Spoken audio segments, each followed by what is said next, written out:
If you want to always deliver great looking shots, waste less time in editing, and make recording easy for your clients, then today I'm going to share with you 3 things that I always focus on during the interview recording in new place. We are going to talk about placing subjects and the camera in the location, lighting, and relationship between you and interviewer during the recording.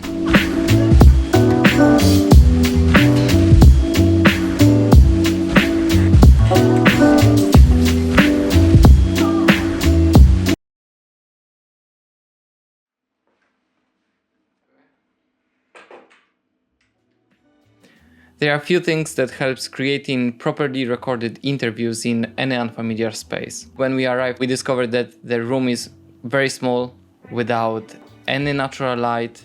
We had to rely only on artificial light in the room. We had to check the acoustic situation, if there is any echo, if we have to use any blankets to control better the audio that we were going to capture. When we were about to decide which side of the room we wanted to use for the backdrop, we are prioritizing mainly if the backdrop is clean, if there are any elements relevant to the story, to the person, and the topic of the video was about B Corp. So we didn't want to use any elements of spirits, and we decided just to use clean backdrop of images that for me they were quite interesting because they were symmetric, and because of that we could focus mainly on the person that we were about to interview. We positioned camera as well as far as we could from the wall, just to give as much space for the person to be in front of camera. So then when we were about to record video with f-stop 1.4, this gives us opportunity to separate person as much as we could from the wall.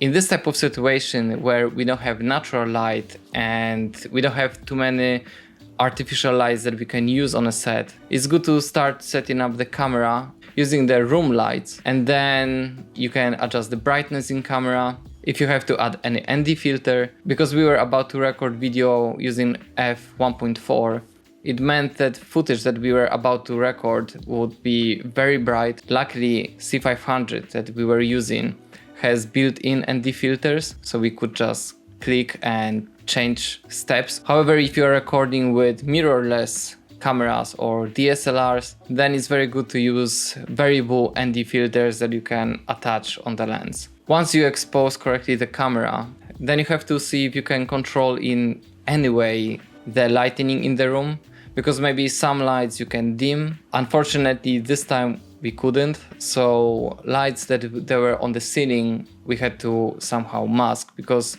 they cast very unpleasant light on face.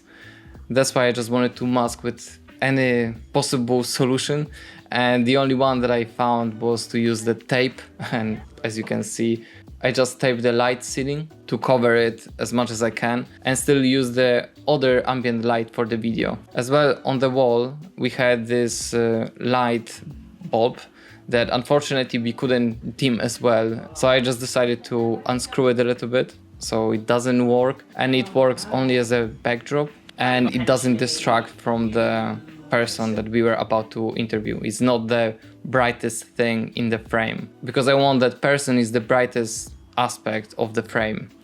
Same as at the moment as I'm recording myself, I'm trying to make backdrop dark, the screen that is also darker, and then my face that it's standing out. Once we had ambient light in the room figured out, then we started adjusting the artificial light, and the key light we positioned on the left side. However, it was quite strong, so we decided to diffuse it with another tablecloth.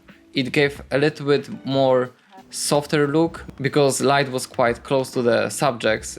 We just wanted to make it a little bit softer, so it's also worth to consider if you are recording the level of softness of the on the person face you want to achieve. And then as an additional touch we use the hair light, same as I'm using at the moment here a little bit. As you can see, it's here, it depends where I am, and it's a nice touch to separate person from the background even more.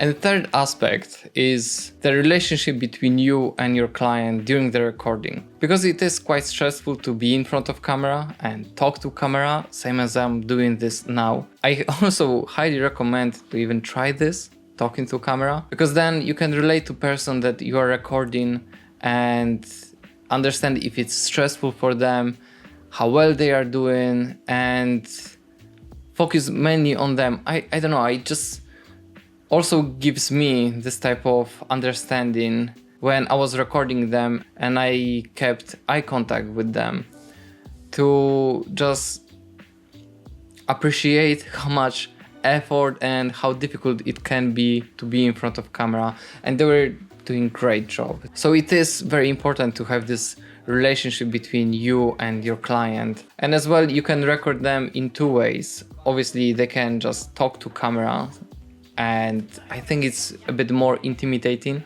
for anyone just to stare in the camera and try to imagine that they are talking to someone. However, we decided to record them that they are looking at me or at my colleague. To be honest, three of us, so me, my friend that she was assisting me on the day, Carolina, and Barbara that she was managing the project. All of us, we were on the seat of the person that was interviewing, that it was on the seat behind the camera, just to help people not talking to the lens, but to the person. We position ourselves on the level of the lens.